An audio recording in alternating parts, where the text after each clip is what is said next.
Hey everybody, last year I did a video series on how I made a hydroponic garden and had some cucumbers growing, and then near the end of the year things got a little interesting and I had to make kind of a hybrid system. So this year I'm going to do the same thing, hopefully still running the same way, and I'm going to rebuild another section of my system to work kind of in the same way because I really liked how it turned out, and I'm going to do a video series this year on kind of a how-to guide of how I went about building this in case anybody else wants to do something similar. They're pretty simple, so I'll kind of do as simple as possible step-by-step guide of how I'm doing that. So stay tuned everybody, and this is going to be it. Okay, so just kind of a quick rundown of how everything was last year in case anybody forgot how it worked. I had the 2 tanks that would fill up once in every approximately an hour. I can't remember what the exact timing was, I'm going to have to check that, but they filled up and they would drain down this line, and then they would run back through these 2 channels here, and I don't have it all set up right now, but it ran back down and into the tank. So the new system is going to work pretty well the same.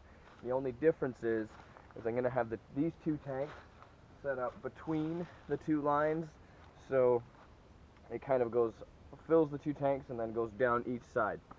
So it's going to be a little bit different, but it's basically going to work the exact same principle. Okay, so I'm going to start by taking this section apart, and I'm going to be using some of the pieces from this to build another section similar to this one inside of here. Okay, so I've got one of these totally put together. I need to do 2 more of these, so I have 3 in total. And after I do that, I can start putting the side rails on and a little bit of bracing. And after that, we're pretty well ready to set the tank. Okay, so I got my stand built, set in place, everything's leveled, it seems really strong. I don't really need any more bracing on it at this point. And now I'm going to get my barrel cut in half, we'll get it put in place and start doing some plumbing. Okay, so for my barrel, I'm using a sealed top barrel. There's no lid that comes off. If you have a lid, it won't work. It has to be a fixed top because you're going to cut it in half, and if you try to do that with a lid, the lid will just fall out and it won't hold water and it just won't work. So you need one that's got the fixed lid. A lot of these, if you can see, there's a line right here. This is a seam where they put the barrel together, and that's exactly halfway, and it's all the way around the barrel. So I'm not going to bother marking a line on this. I'm just going to follow that line all the way around to cut the barrel in half, and I'll have half of each one of these on each side, and I'll show you what I was kind of doing with those before.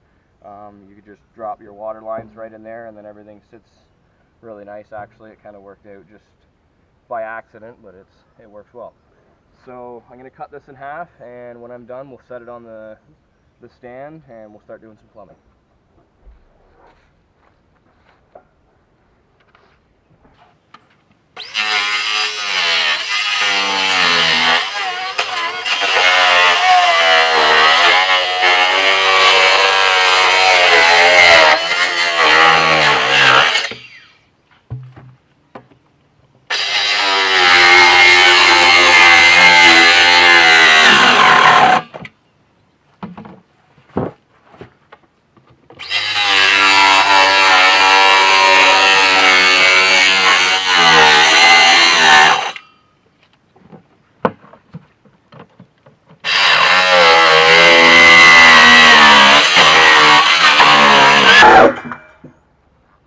And there you go.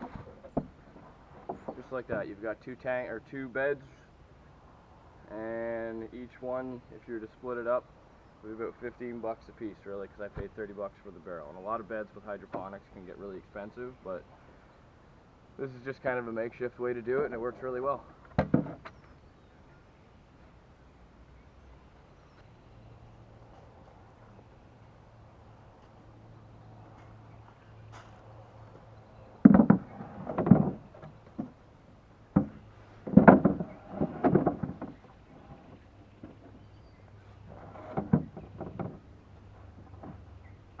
And there you go. That's your beds and your stand all done just like that.